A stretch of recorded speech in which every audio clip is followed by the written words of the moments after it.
আসসালামাইকুম, চলে আসলাম নতুন আরেকটি ব্লগ নিয়ে। আসলে এত পরিমাণে লেট করতেছিলাম, তাই ভয় ছিলাম কি বলবো। তারপরও কিছু বলে নাই, সুন্দর মতো আমাকে দিয়ে আসতেছিল। তো আমরা অর্ধেক রাস্তা থেকে আমাকে আবির ভাই এসে নিয়ে যায়। আবির ভাইয়ের ঠিকানাতে আজকে আমরা চলে যাচ্ছিলাম ওনার এলাকাতে। এটা লোকেশনটা ছিল রোহিতপুর কেরানীগঞ্জ। আমরা যাচ্ছিলাম সরিষা ফুলের উদ্দেশ্যে। যেতে যেতে যেতে যেতে আমরা প্রায় আমাদের গন্তব্যে পৌঁছে গেলাম। এবং এই ক্যাফেটা কিন্তু খুবই সুন্দর ছিল। নিচে পানি ছিল যেটা শুকিয়ে গেছে শীতকালের জন্য, কচুরিপানা দিয়ে ভরা। আর কচুরিপানার সাথে যদি ফুলগুলো থাকতো তাহলে আরও বেশি ভালো লাগতো। বাট ক্যাফেটা কিন্তু অনেক বড় এবং বিশাল বড় জায়গা নিয়ে করেছে। আমার কাছে সেটা ভালো লেগেছে, এই যে টিনের ঘরগুলা। তারপর আমরা চুপি চুপি করে সেই সরিষা খেতে চলেই গেলাম। শুধু আমরাই না, এখানে কিন্তু অনেকেই যাচ্ছিল। তো যেতে যেতে যেই না আমরা একটু সরিষা ফুলের সামনে গেলাম, আর একটা ফুল কোনোভাবে, আসলে ফুলটা পড়া ছিল, ফুলটা কিন্তু আমি ছিঁড়ি নাই, সবাই ভুল ভাববেন না।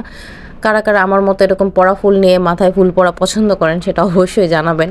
কিন্তু যেই ফুলটা আমাকে দেখেছে, দেখেই পাশের বাড়ির থেকে যে জমির লোকগুলো এসেই বকাবকি শুরু করতেছিল। তো আমরা কোনো রকম জানে বেঁচে দৌড় মারলাম, কারণ লাঠি নিয়ে আমাদেরকে দৌড়ানি দিচ্ছিল। লাঠির দৌড়ানি খেয়ে আমাদের অনেক খিদা লেগেছিল এবং সেই রেস্টুরেন্টে আমরা খেতে চলে আসি বাঁকা খেতে। আর এটা কিন্তু আচ্ছা, এখানে হচ্ছে 6 পদের ভর্তা, সুন্দর একটা ডিম ভাইজা দিছে। আর এটারে মুন্সিগঞ্জের ভাষায় কয়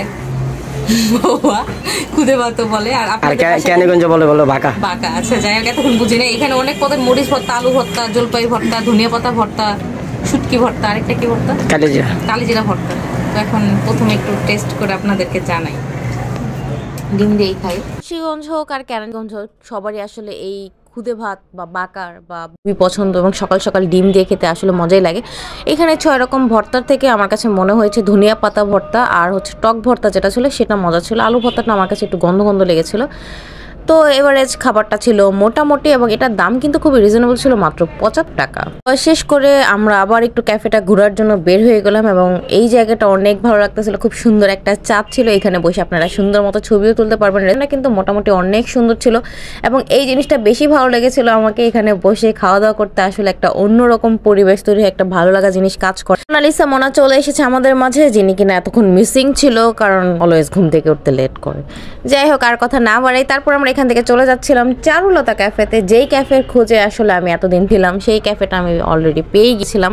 এখানকার ক্যাফেগুলো প্রত্যেকটাই আসলে এত সুন্দর, সবগুলো ঘুরে একদিনে তো কখনোই সম্ভব না। আচ্ছা, পার্সোনালি এরকম ক্যাফেগুলো অনেক ভালো লাগে, যেটা কিনা বিশাল বড় এবং সাথে দোলনা আছে, বাইরে বসে খাওয়া যায়, গাছপালা, লাইটিং আছে, যাও গাছের মতো আছে। মানে আসলে এত বড় রেস্টুরেন্ট যেগুলো এবং খোলামেলা থাকে, সেগুলো আসলে আমার কাছে অনেক ভালো লাগে। এবং এখানে কিন্তু ছবি তোলার জন্য এক একটা প্লেস জাস্ট অসাধারণ ছিল।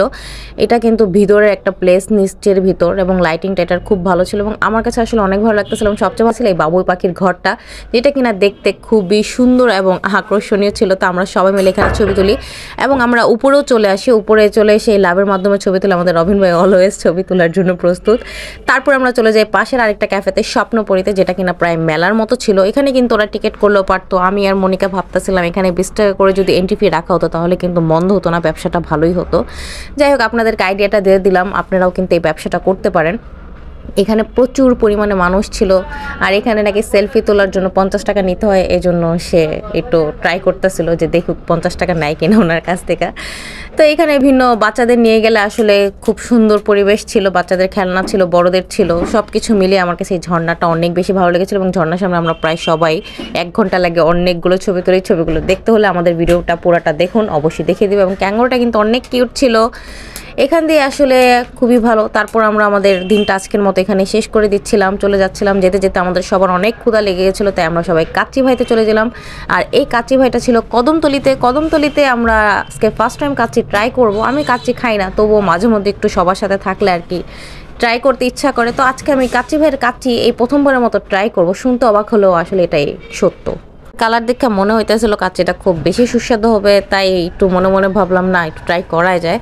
তো ভাতের লাহিন আমি খাইয়া নিলাম, শ্বাসের শোষ নিয়ে খাওয়া শুরু করলাম। খেতে খেতে দেখলাম স্বাদ তো ভালোই। তারপর আমি এখানকার লাচ্ছিটা ট্রাই করলাম। লাচ্ছিটা আসলে মুখে নিয়ে আমি তো জাস্ট অসাধারণ, 100 টাকা এমন, এবং এটা টেস্ট জাস্ট ওয়াও।